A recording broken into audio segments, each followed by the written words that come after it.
Olá pessoal, eu sou Laura Pavan e hoje no Histórico Mundial nós vamos falar sobre a interessante história das mulheres soviéticas que bombardearam o exército nazista durante a Segunda Guerra Mundial, as Bruxas da Meia-Noite. E para isso, eu trouxe duas renomadas historiadoras, Manuela Nagel e Letícia Pietra Santana. Sejam muito bem-vindas, meninas. Muito obrigada pelo convite. Eu estou realmente muito lisonjeada de estar aqui nesse renomado programa. Eu também estou muito lisonjeada de ter sido chamada para falar sobre a importante história dessas mulheres que não têm o devido reconhecimento que merecem. Nós que agradecemos por terem aceitado o nosso convite.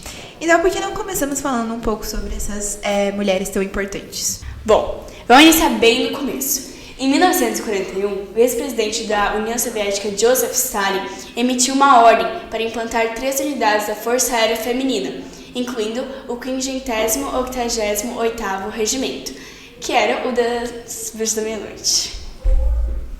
Exatamente. Vale ressaltar que foi a união feminina mais condecorada da Força Aérea Soviética, cada piloto tendo voado mais de 800 missões. Até o final da guerra, e 23 tendo sido premiadas com o título de herói da União Soviética.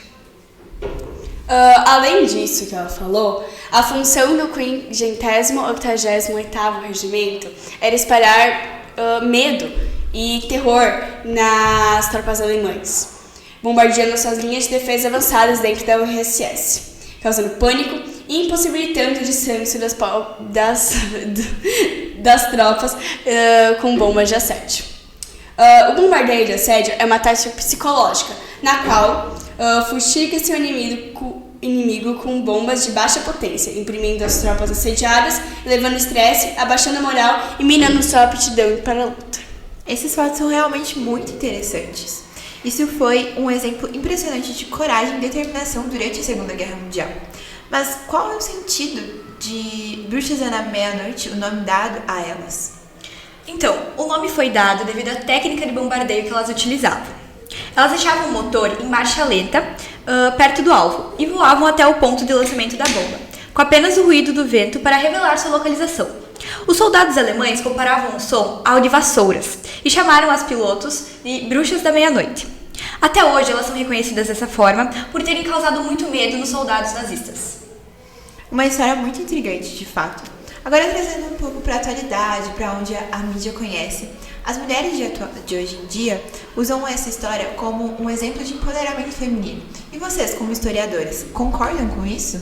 Sim, a história das Bruxas da Meia-Noite é de fato um exemplo poderoso de empoderamento feminino, principalmente por causa da desigualdade de gênero na época. Em 1941, as mulheres não possuíam qualquer tipo de direito.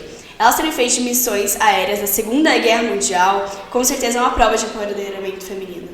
Tanto que as ações das bruxas foram decisivas para a vitória do Exército Vermelho durante a Guerra Civil da Rússia. Seus membros foram condecorados com as maiores honrarias concedidas pelo Estado soviético.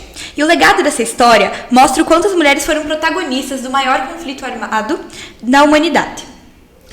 Eu, particularmente, apenas conheci essa história por coincidência, porque durante meu tempo de escola e na faculdade, nenhum livro abordava esse tema. Mas, como a Manuela havia dito, havia muita desigualdade de gênero naquela época. E as mulheres não tinham direito algum. E com certeza elas sofriam dentro do exército por conta disso, não é mesmo? Com toda certeza, Laura, elas sofriam diversos episódios machistas dentro do exército. Eu trouxe a fala de uma pesquisadora russa, a Lyuba Vinogradova, que relata a luta contra o machismo em que essas mulheres enfrentaram em suas próprias fileiras. Comparadas à maioria das mulheres do exército soviético, constantemente sujeitas a assédio sexual e às vezes a violência sexual, as bruxas da noite eram um grupo privilegiado. O bullying aberto não foi tolerado. No entanto, houve muita discriminação. Os homens ignoraram as aviadoras e as chamaram de bonecas. A grande aviadora Raissa Beliaeva, que havia participado de shows aéreos antes da guerra, teve que ouvir o comandante do regimento de combatentes em que lutou, dizendo: "Eu não quero enviar você em uma missão, você é muito bonita", o que, é claro, foi tomado como um insulto. As mulheres, que costumavam ter mais experiência de voo do que seus camaradas, precisavam testar constantemente suas habilidades e coragem. Nossa, esse exemplo a gente consegue ver de perto o quão as mulheres dessa época foram tão rebaixadas. Porém, detalhadamente, por que essas mulheres foram apagadas da história com um efeito tão grande assim? Acredito que, além da desigualdade de gênero, alguma coisa além disso aconteceu, não é? Parcialmente, Laura. Tenho que te informar que grande parte dessas mulheres realmente sofreram muito machismo e foi por causa da igualdade de gênero que elas foram apagadas. Porém, existem outros fatores. Após a Segunda Guerra Mundial, se iniciou o declínio da carreira das bruxas da meia-noite, igualmente com outras tantas mulheres. Isso não apenas por causa do machismo da época, mas também por causa do conservadorismo e preconceito no Estado soviético. Elas foram sumariamente desligadas das Forças Armadas, entrando a maioria no esquecimento e até desprezo. As aviadoras, por causa do propósito, tiveram dificuldade em publicar seus memórias de guerra. E devido à forte censura do Estado liderado por Stalin, que retirava qualquer passagem tida como inapropriada ao RSS.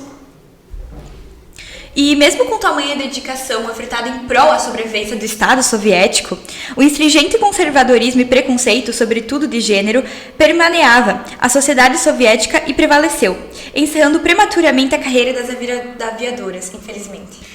De fato, essas mulheres foram muito importantes para a história, porém são tão pouco reconhecidas. Meninas, infelizmente o nosso tempo aqui acabou.